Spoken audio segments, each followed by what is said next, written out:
Glancing at the hallway that led to the bedroom, I sluggishly strode to the front door, not expecting anything good to happen. I wasn't expecting anything bad either. Nothing remarkable had happened lately. I walked to the door and opened it. I was dumbfounded. That's where she stood. Well, vaguely the one I remembered so well. I'm afraid my mouth was wide open as she swept past me into my apartment. An apartment she had left about 3 months ago, leaving me behind at the same time. I was still stunned as I watched her inspect the slightly altered interior of my place with a critical and slightly annoyed expression. I shifted my gaze from her to the plates on the table, back to the hallway, and back to her again. Well, it has to change, obviously. It's about time I went back and took matters into my own hands again. By the way, close the door, please. What? That was all I could think of to say. Closing the door did seem like a good idea on second thought, keeping the overly nosy neighbors in mind. With my empty brain, I watched as she looked around, studying her former territory in detail.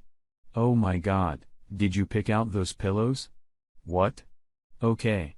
My answers weren't overly impressive, but what could she have expected? This whole situation wasn't just surprising. It was bizarre. Did you even do any cleaning while I was gone? I looked around. The apartment wasn't dirty. It was just lived in. Anal cleaner didn't live there anymore, so I didn't have to live in a cold antiseptic house anymore. My luggage is in the car. We can pick it up later. My brain was barely working, but it was noticeable that she was acting in her usual self-assured manner, which was inappropriate given the situation. Your hair, I began. Well, I finally said something. Yeah. I know they'll grow back in no time. Her hair has always fascinated me to no end. I was a little shocked to see her with a stylish, but very short haircut. Obviously, she was no longer my woman, but it still hurt to see her without one of her most attractive features. It was just plain wrong. A blatant disgrace. That's what it was. It would take at least 5 years to get over it. I'm back to full sentences, though. We've got plenty of time, darling. What? What did she just call me? Honey? Yeah. I know, you don't have to mention it. I was acting so weird for a while, but now I'm back. It's gonna be okay. She smiled sweetly at me like she wanted to reassure a child. Really? That was her apology? Yeah, baby. To my horror, she moved closer to me and looked like she wanted to kiss me. Who was this woman, and was she completely out of her mind? She must have read my facial expression correctly because she stopped and looked at me a little surprised. I know. You've always liked my hair, but I felt like I needed to make some changes in my life. Yeah. I noticed that. What? Oh, no. I was just talking about my hair. Other than that, I want my life back to where it was. That obviously includes you, in case you hadn't noticed. She had the nerve to wink at me. So Tom had no say in your new hairstyle?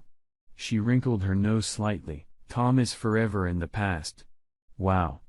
The new love of her life didn't last long. So what? So Tom had no say in your new hairstyle? Why do you keep talking about him?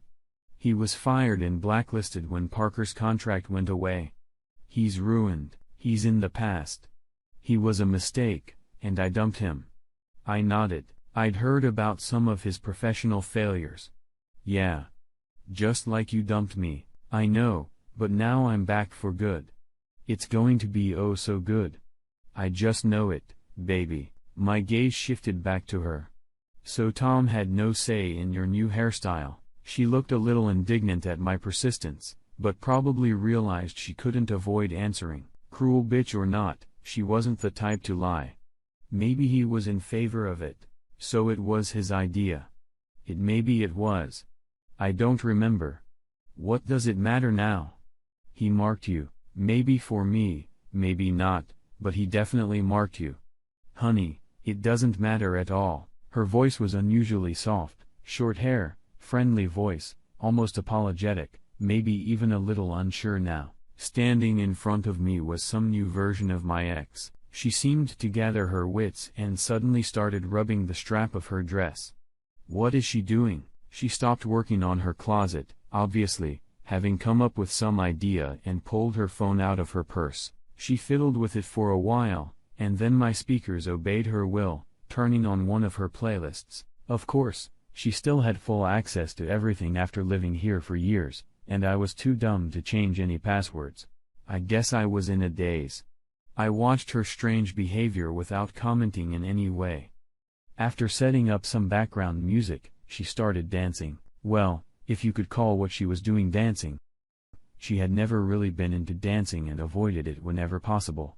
That she was trying to do it here said a lot about her determination. To my utter amazement, I realized that her strange movement could only be construed as an attempt to perform some sort of striptease. Really? This woman had always been a bit reserved, refusing to openly display her sexuality. She hated any display of sexual behavior, which she always called sexist. Add to that her complete inability to move adequately to any music. The fact that she was going to strip for me told me a lot about the desperation she obviously felt but didn't want to talk about it, which for some reason didn't result in any apology. The striptease itself was mildly amusing. I always appreciated her sharp mind, her humor, and her personality. Her body wasn't meant to be the center of attention, and I never needed it to be. The problem was that her body was definitely unsuitable for stripping. She was a bit broad and muscular, completely lacking in elegance.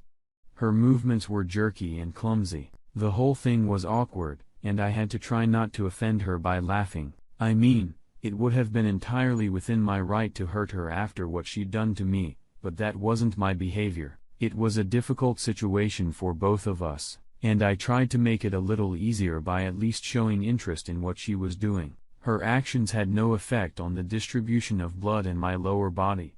My interest was piqued when she showed one of her small breasts, smiling mischievously at me. I saw something shiny and walked over to her to get a better look. Holy cow, her nipple was pierced. How did that bastard manage to get her to do that? She'd always prided herself on being an independent, free woman with no bullshit. It often just looks cheap and somehow stains a woman's breasts, as in this case. Do you like it? She asked, smiling, shyly. Let me guess. His suggestion again. Come on. Why is it such a big deal? She tried to pout her lips, but was so unaccustomed to it that she failed utterly. Her evasive answer told me I'd hit the mark. I just wanted to know. She tried unsuccessfully to smile seductively and continued with her strangely unnatural and almost pathetic way of getting rid of her clothes. As her unaccustomingly sexy panties came into view, something odd caught my attention. It was like some kind of stain on her skin. I moved closer to her, examining the spot with a strangely detached interest. It looked like a letter peeking out of her underwear. Yes. It was M. Weird. And then it hit me. It was the end of the Tom tattoo. He made her tattoo his name on her pubes. Unbelievable. This guy was out of my league to get what he wanted from her. Let me guess, he's the one who dumped you. Right? Okay, I know. I had completely ruined the last vestiges of any erotic mood that might have been present. I wasn't in that mood anyway, and somehow I doubted she was either. Her reaction was a complete surprise. What?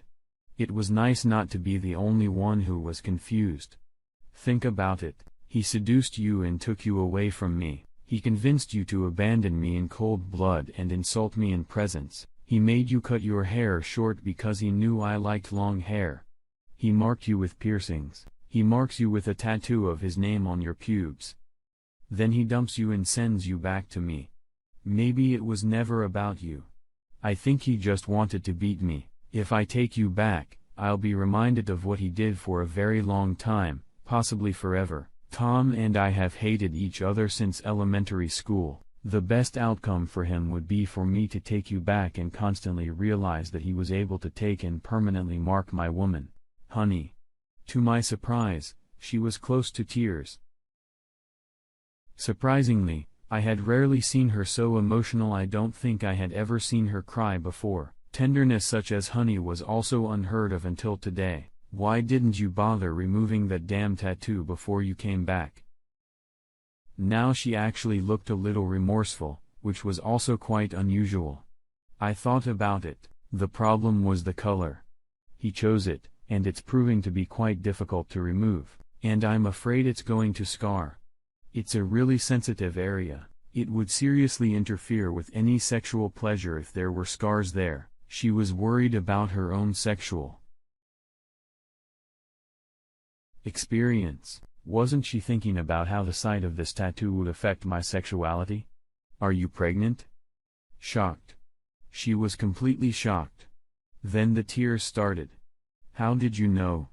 I didn't know that. I just thought about what else he could do to us. The ultimate defeat would be forcing me to raise his child. So let me guess. After you confirmed he knocked you up, he left you right away. She just nodded, continuing to sob. God, I wish I hadn't turned down the damn promotion and let him have it. He wouldn't have had to use you for revenge. You might not have cheated on me. You might not have left me for him. On the other hand, if he was able to steal you away from me so easily, there wasn't that much love between us anyway, was there? That was the harsh truth. We never had that passionate burning love that you read about, but we loved each other very much, and we loved living together. We were like super best friends with benefits. Tom was an exceptionally handsome man, but I believed that if we really loved each other, he could never seduce her. I don't know. She managed to squeeze out between sobs, but I do know that I really wish I could go back to where we were, I really do. Please. Well, I think you could remove that piercing pretty easily. She nodded almost vehemently. And I think your hair would eventually grow back, nodding again. The tattoo could probably be removed with a laser. She even starts to smile as she continues to nod. The baby is a problem. It should be your decision. I will solve this issue. Her mood had completely changed.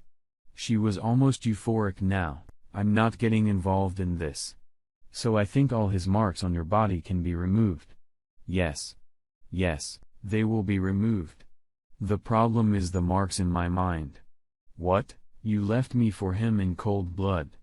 You let him do things to you that you've always denied me. I always wanted kids, but you told me you weren't ready. For him, you didn't hesitate at all. If I had suggested you change your body like a porn star, I would have painfully and instantly turned into a soprano. For him, you didn't hesitate. And I didn't even ask what you did for him in the bedroom. Oh. That's right. Oh, I think he did us a favor. What? He truly showed us how weak our relationship was. He showed us how much stronger your feelings for him were than for me. He showed us that we just carried on because we were used to it, too afraid, or comfortable to make a change. And let's be honest, if our old relationship was so weak, what chance would the new one have? Well, I guess she looked sad, but collected and resigned to her fate. Meanwhile, she had started dressing again, and I was glad to see it. It made the situation less awkward. Talking about something serious with a nearly naked person was somehow wrong. I'm sorry. There, I said it, the magic word I've never heard her say since she left me. It was weird in telling that I was the one who said it, even though I was the offended party. I suddenly realized that she was just too weak to apologize. Like she was too weak to resist him and too weak to save us. It didn't matter. We were better off without each other. Thank you. Again, I said what she had to say, and I really meant it. With today's visit, she had finally removed all the ballast from our old relationship that I had been carrying around. No, honey. I'm the one who should be thanking you for listening to me, for giving me the wonderful years we had. I'm so sorry. Ironically, the very last word she said to me was the one I had been waiting for. With those words, she kissed me lightly on the cheek, which surprisingly didn't touch me, and headed for the door to leave my apartment and my life. That felt good. Honey, what's that noise? A sleepy, long-haired beauty asked, coming out of the bedroom. Nothing. Just someone I once knew, my love. I replied just after the door closed. I didn't want my ex to see this before she left my life forever. My rule has always been not to kick someone lying down. Do you think we can visit my parents this weekend? I'd really like you to meet them. Your parents, yeah. Yeah. Of course. I'd love to meet them. That thought actually made me very happy. I set my coffee cup down on Parker's folded and heavily soiled contract and followed the enchanting rustle of long mane into the bedroom to start the morning properly.